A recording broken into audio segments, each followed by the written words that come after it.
Le Rudraksha, en tant que graine, cet arbre pousse principalement à une certaine altitude, entre 2000 et 3500 mètres d'altitude. C'est là que pousse le Rudraksha, dans la région de l'Himalaya, et ces vibrations sont vraiment uniques. Si vous tenez un Rudraksha au-dessus de quelque chose de nature positive, il va naturellement tourner dans le sens des aiguilles d'une montre. Si vous le tenez au-dessus de quelque chose de négatif, il va tourner dans le sens inverse. Si vous le tenez sur quelque chose de neutre, il va osciller comme un pendule. Je veux vous montrer ce qu'il fait, d'accord? Ceci est juste du papier, d'accord?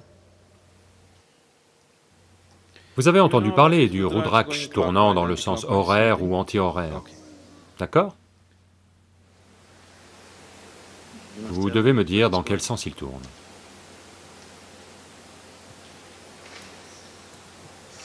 Quel sens? Dans le sens horaire, pas vrai? Maintenant, je n'ai fait aucun transfert d'énergie ou autre, juste froissé, d'accord? Je l'ai juste froissé. Regardez ça.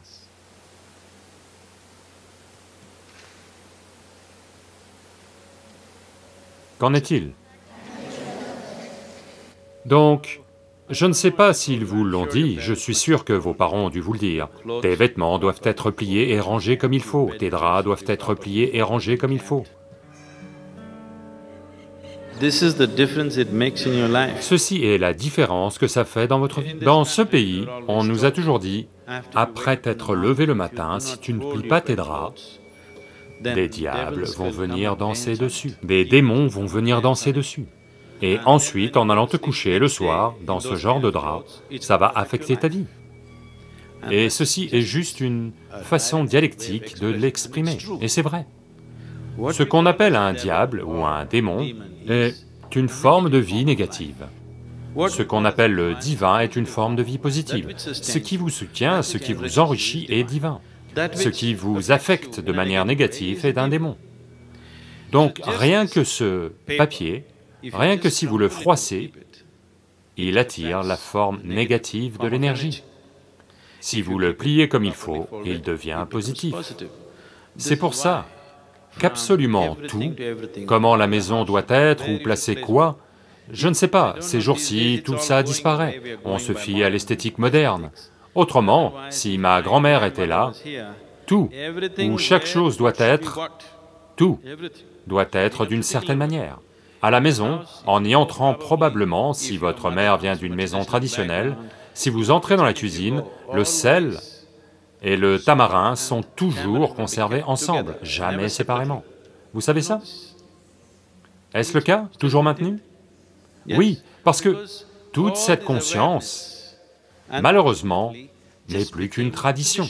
C'est beau que ce soit devenu une tradition, mais sans donner aux gens la compréhension nécessaire du pourquoi c'est ainsi, simplement faites-le, faites-le, au bout d'un certain temps, quelqu'un arrive et dit « pourquoi devrais-je faire ça? Je vais mettre le tamarin sur ma tête et le sel ailleurs. » Ce n'est pas comme ça que ça marche. Toutes ces choses ont quelque chose à voir avec la façon dont vous vivez. Chaque chose, comment elle doit être rangée. Donc toute la science consistant à voir comment cet être humain peut fonctionner au pic de son dynamisme, même un simple paysan dans ce pays la connaît, sans la connaître. Vous savez, il ne la connaît pas intellectuellement ou consciemment, mais il sait simplement c'est comme ça que ça doit être fait. Parce que l'ensemble du système yogique a été transposé sous forme de culture et donné aux gens, parce que les gens ont vu qu'il était impraticable d'enseigner chaque aspect à chaque être humain sur la planète. Donc faites-en simplement une culture et laissez-les faire. Je veux veiller à ce que dans quelques générations, tout comme les mères apprennent aux enfants à se brosser les dents, le yoga fasse simplement partie de leur vie. C'était le cas auparavant. Par le passé, Agastya Muni a fait ça dans toute la péninsule sud, afin que dans chaque foyer, chacun sache comment permettre à cet être d'atteindre son plein potentiel. Donc ces choses ont été rendues conscientes, une chose simple comme celle-ci. Beaucoup d'entre vous qui font déjà des asanas depuis au moins 6 mois maintenant, vous pourriez en faire l'expérience. Vous prenez 2 chemises, d'accord? À l'une, vous faites ceci, les deux lavez, propres. Faites comme ça et laissez-la 3 jours. Une autre soigneusement pliée et laissez-la là. Au bout de 3 jours, mettez-en une, fermez les yeux et sentez. Mettez l'autre, fermez les yeux et sentez. Regardez juste quelle sensation ça donne. C'est très différent. Donc chaque aspect a été incorporé à la vie.